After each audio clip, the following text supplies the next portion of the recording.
Hi, astral parasites. What are they and do you have one?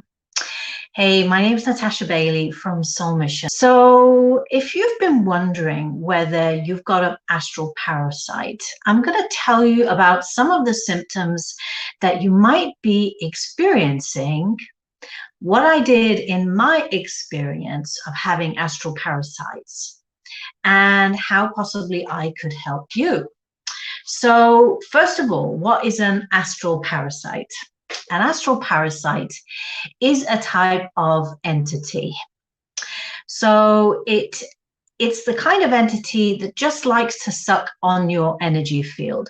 So very much like entities in the real world, like leeches, that's basically what they are. A lot of them attached to the lower chakras, to your root chakra, your sacral chakra. Some can even wrap around you, either the front of you or around your head, and also attached to the solar plexus chakras. And this is because they like to feed off those energy centers. There's a lot of life force energy in those centers. And basically, they end up draining you. So some of the common symptoms that you might be experiencing is you might be feeling quite tired. You might be suffering from ME, chronic fatigue, or some other strange unknown ailment where you just feel tired, or you have bouts of like feeling tired. You might also be suffering from depression or fear. Because especially the ones that attach on the root chakra, they make you feel very ungrounded, and they can stimulate feelings of unsettledness, uncertainty, and lack of good health, really.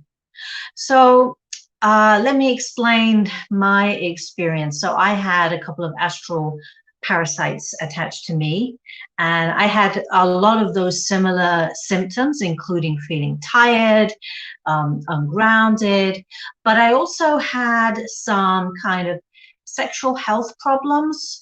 And now I understand that because I had left it for as long as I did, not knowing any better, of course, it did have a knock-on effect on the physical body. So let me explain why.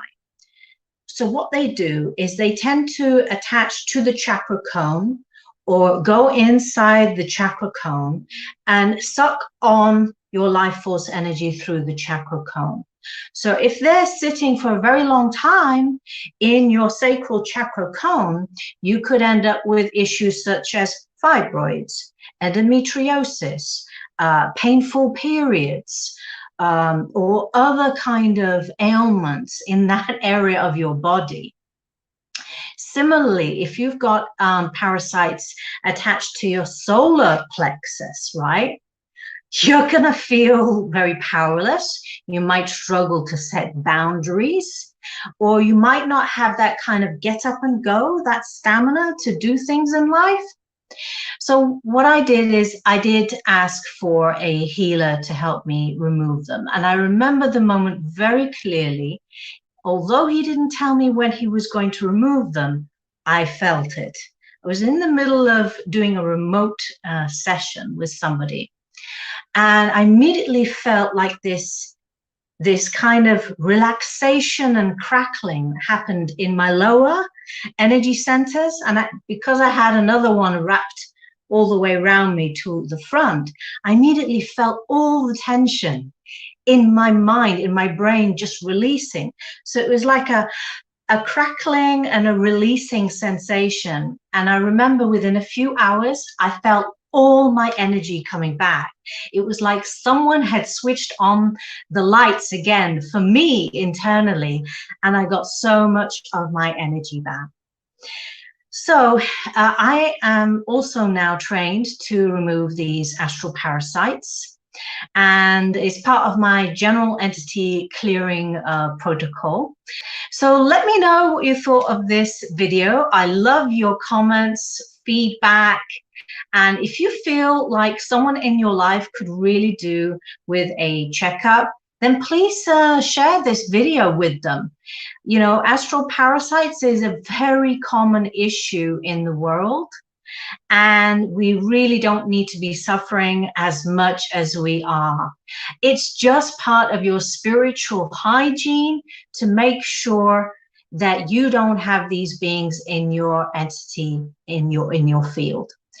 I'm not going to go into what I did afterwards. I think I'll do a separate video on that.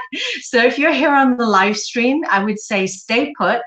I'm going to come back with my next video on what do you do after you've had them removed. Okay, my lovelies, I am sending you so much love. Take care for now. Bye.